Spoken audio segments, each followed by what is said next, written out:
Assalamualaikum warahmatullahi wabarakatuh. Wali berasal dari bahasa Arab dari kata waliyullah yang berarti orang yang dicintai dan mencintai Allah Subhanahu wa Ta'ala.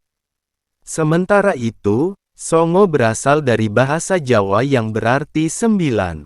Wali merupakan sosok yang memiliki kelebihan atas kedekatannya dengan Allah Subhanahu wa Ta'ala. Wali menjadi wasilah atau perantara antara manusia dengan Allah Subhanahu wa Ta'ala. Wali berasal dari bahasa Arab dari kata waliyullah yang berarti orang yang dicintai dan mencintai Allah Subhanahu wa Ta'ala. Sementara itu, Songo berasal dari bahasa Jawa yang berarti sembilan. Sehingga kata wali Songo diartikan sebagai sembilan orang yang mencintai dan dicintai Allah Subhanahu wa Ta'ala. Mereka mengemban tugas suci untuk mengajarkan agama Islam. Dan video berikut ini adalah kisah hidup dari Sunan Maulana Ibrahim, Sunan Gresik. 1. Asal-usul Syekh Maulana Malik Ibrahim. Jauh sebelum Maulana Malik Ibrahim datang ke Pulau Jawa, sebenarnya sudah ada masyarakat Islam di daerah-daerah pantai utara, termasuk di Desa Leran. Hal itu bisa dibuktikan dengan adanya makam seorang wanita bernama Fatimah binti Maimun yang meninggal pada tahun 475 Hijriyah atau pada tahun 1082 M. Jadi sebelum zaman Wali Songo, Islam sudah ada di Pulau Jawa, yaitu daerah Jepara dan Leran. Tetapi Islam pada masa itu masih belum berkembang secara besar-besaran. Maulana Malik Ibrahim yang lebih dikenal penduduk setempat sebagai kakek bantal itu diperkirakan datang ke Gresik pada tahun 1404 Masehi. Beliau berdakwah di Gresik hingga akhir wafatnya yaitu pada tahun 1419 Masehi. Pada masa itu kerajaan yang berkuasa di Jawa Timur adalah Majapahit. Raja dan rakyatnya kebanyakan masih beragama Hindu atau Buddha. Sebagian rakyat Gresik sudah ada yang beragam Islam, tetapi masih banyak yang beragama Hindu atau bahkan tidak beragama sama sekali. Dalam dakwah kakek bantal menggunakan cara yang bijaksana dan strategi yang tepat berdasarkan ajaran Al-Quran yaitu, hendaklah engkau ajak ke jalan Tuhanmu dengan hikmah kebijaksanaan, dan dengan petunjuk-petunjuk yang baik serta ajaklah mereka berdialog, bertukar pikiran, dengan cara yang sebaik-baiknya. Surat An-Nahl, 125. Ada yang menyebutkan bahwa beliau berasal dari Turki dan pernah mengembara di Gujarat sehingga beliau cukup berpengalaman menghadapi orang-orang Hindu di Pulau Jawa. Gujarat adalah wilayah negara Hindia yang kebanyakan penduduknya beragama Hindu. Di Jawa, kakek bantal bukan hanya berhadapan dengan masyarakat Hindu melainkan juga harus bersabar terhadap mereka yang tak beragama maupun mereka yang terlanjur mengikuti aliran sesat, juga meluruskan iman dari orang-orang Islam yang bercampur dengan kegiatan musyrik. Caranya beliau tidak langsung menentang kepercayaan mereka yang salah itu melainkan mendekati mereka dengan penuh hikmah. Beliau tunjukkan keindahan dan ketinggian akhlak Islami sebagaimana ajaran Nabi Muhammad SAW. Dari huruf-huruf Arab yang terdapat pada batu nisannya dapat diketahui bahwa Syekh Maulana Malik Ibrahim adalah si kakek bantal, penolong fakir miskin, yang dihormati para pangeran dan para sultan ahli tata negara yang ulung. Hal itu menunjukkan betapa hebat perjuangan beliau terhadap masyarakat, bukan hanya pada kalangan atas melainkan juga pada golongan rakyat bawah yaitu kaum fakir miskin. Keterangan yang tertulis di makamnya ialah inilah makam almarhum Al-Maghfur, yang berharap rahmat Tuhan, kebanggaan para pangeran, para sultan dan para menteri, penolong para fakir dan miskin, yang berbahagia lagi syahid, cemerlangnya simbol negara dan agama, Malik Ibrahim yang terkenal dengan kakek bantal. Allah meliputinya dengan rahmatnya dan keridaannya, dan dimasukkan ke dalam surga. Telah wafat pada hari Senin 12 Rabiul Awal tahun 822 Hijriah. Menurut literatur yang ada, beliau juga ahli pertanian dan ahli pengobatan. Sejak beliau berada di Gresik, hasil pertanian rakyat Gresik meningkat tajam. Dan orang-orang sakit banyak yang disembuhkannya dengan daun-daunan tertentu.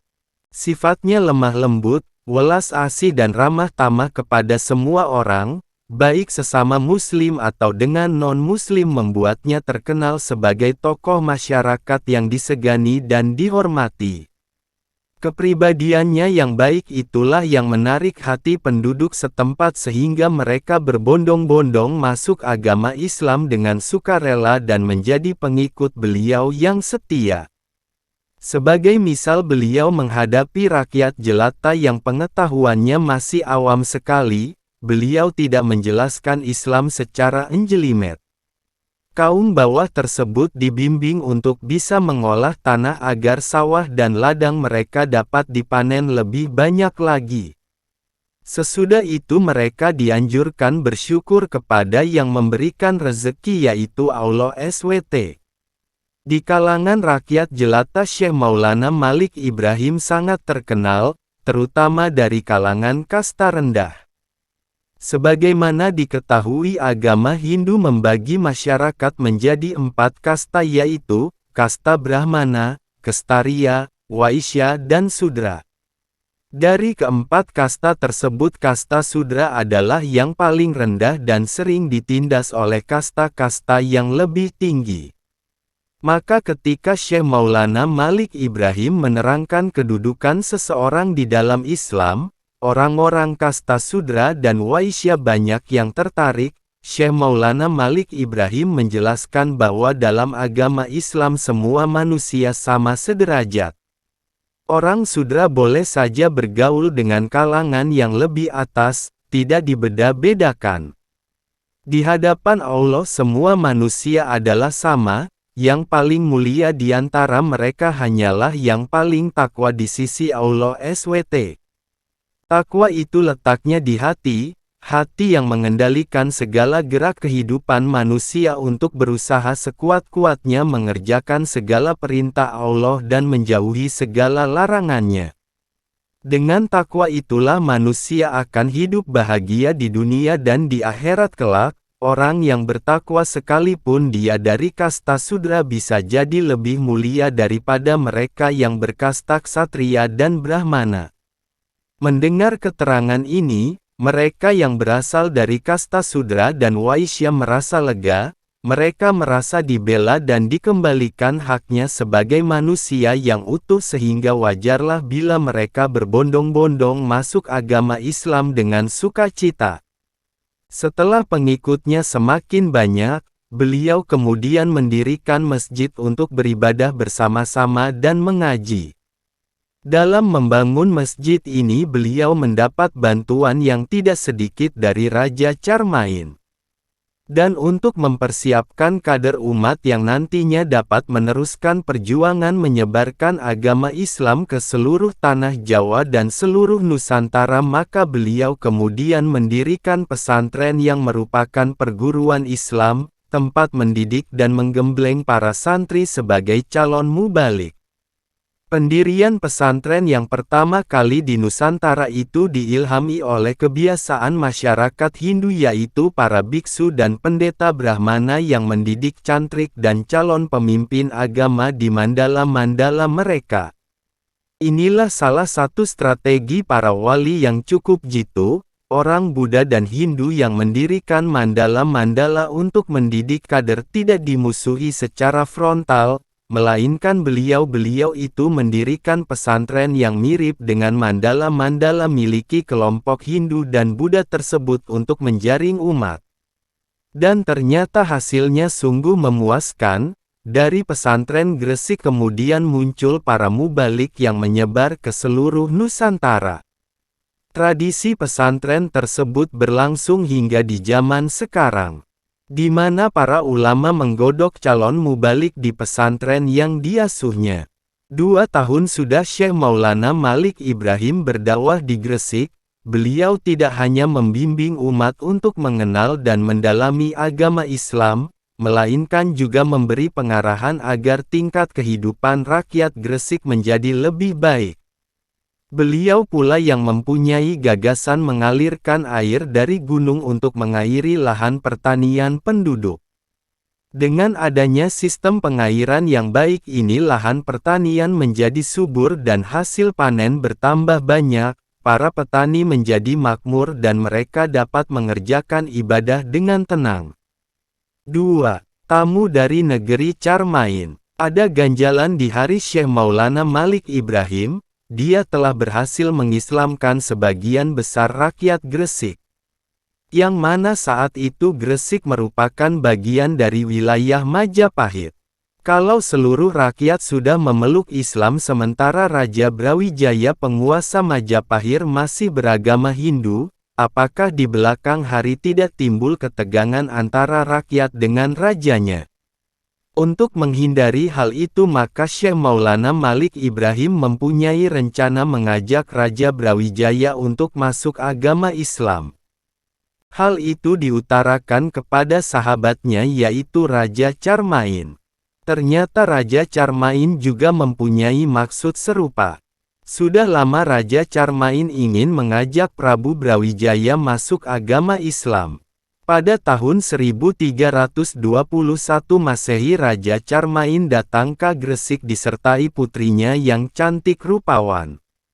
Putri Raja Carmain itu bernama Dewi Sari. Tujuannya dalam misi tersebut adalah untuk memberikan bimbingan kepada para putri istana Majapahit mengenal agama Islam. Bersama Syekh Maulana Malik Ibrahim rombongan dari negeri Carmain itu menghadap Prabu Brawijaya.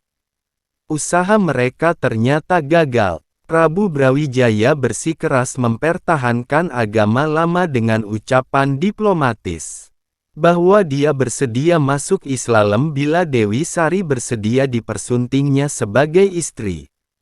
Dewi Sari menolak, tidak ada gunanya masuk Islam bila ditunggangi dengan kepentingan duniawi. Beragama seperti itu hanya akan merusak keagungan agama Islam. Rombongan dari negeri Carmain lalu kembali ke Gresik. Mereka beristirahat di Leran sembari menunggu selesainya perbaikan kapal untuk berlayar pulang. Sungguh sayang sekali, selama peristirahatan di Leran banyak anggota dari negeri Carmain yang diserang wabah penyakit. Banyak di antara mereka yang tewas, termasuk Dewi Sari. Kabar kematian Dewi Sari terdengar ke telinga Prabu Brawijaya. Raja yang memang tertarik dan merasa jatuh cinta kepada Dewi Sari itu kemudian menyempatkan diri beserta para punggawanya berkunjung ke Leran. Raja Brawijaya memerintahkan kepada para punggawanya untuk menggali kubur dan memakamkan Dewi Sari dengan upacara kebesaran.